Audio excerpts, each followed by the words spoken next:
د دې بیټرۍ خصوصیت څه دي دا وګورئ. یو ویډیو د تاسو ته دا کوم په دې باندې ښه سوچ سمج سره دا وګورئ او ښه په خوشحالۍ او په دغه باندې دا دغه کې دا وګورئ. سوچ سمج څه وګورئ، سوچ سمج څه بیټرۍ ده دا بیټرۍ ده دا غږیږم رڼا هم کوي بیټرۍ وګوره چیرې ویسیر هم غږوي بیټرۍ سیډ هم غږوي ریډیو هم غږوي ویسیر ټیپ هم غږوي کیمرا هم ده پکې موبایل هم دی. مړه د دنیا په سر چې کومه یو لوبه ده په دې بیټرۍ کې او د ټولو نه غټه خوبۍ پکې دا راوړ دي بټنو ته پکې وګوره دا پکې خدای خبر شه په کوم دستوري پکې دا بټنې لګولي دي. د دې د ټولو نه غټه خوبۍ دا ده چې دا کم از کم 300 کم 2.5 لکه ډزې په یو ټایم باندې کوي. بچه څنګه ګوته ورکړي بس ایندا بټن د دې خپله بټن دا نه پکې کالتوس لګي نه پکې جاجر لګي او ډزې داسې کوي چې د غوږونو پردې بدلې وشلې. اوس دته پې زه کومه او چې د غوږونو پردې ونه شوې نو زه به هغه یم چې په ښار کې منډې وایي. 300 کم 2.5 لکه ډزې په یو رپټ باندې وباسي او که ته دې وایې چې یاره زه پې سنګل ډز کوم بس سنګل بټن رسې واهه او بس ډز به کوي. او دومره وران ډزې چې دا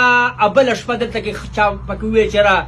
د غلوم له څه خطره او بچې ما څنګه بټنې له ګوتې وړې او ډز یې وکړو په سعودي کې مومن خان دې ما ته ویلي پام کوه ډزونه کې ویل مونږ یې د خوب وخولو.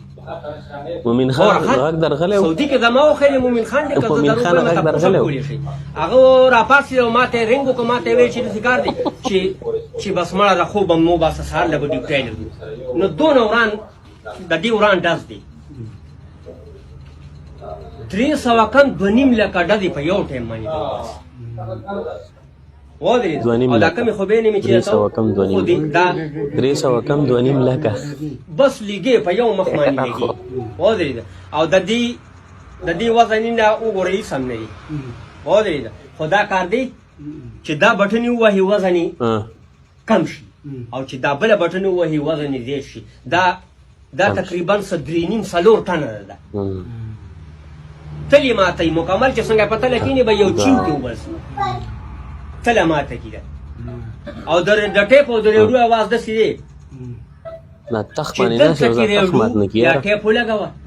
او په سعودي کې به ته خلک ټلیفون کوي چې خدای دې خونه ورانه کړه ریډیو دا ټیپ دې بند کړه زمونږ د غوږونو پردې جوړ شوي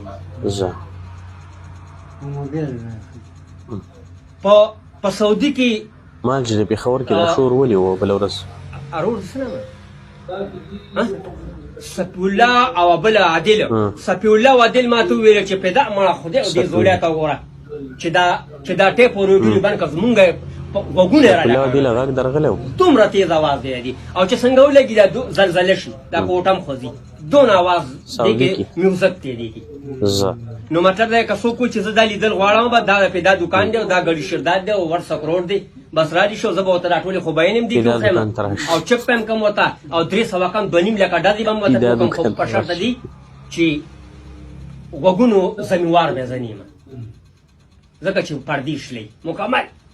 نو که وایي چې دې لیدل غواړم نو بس خیر رایو زه به ورته دې خوباینې مو ښیم او لیدل به مو ته هر یو شی به ورته د دې برابر کړم والسلام.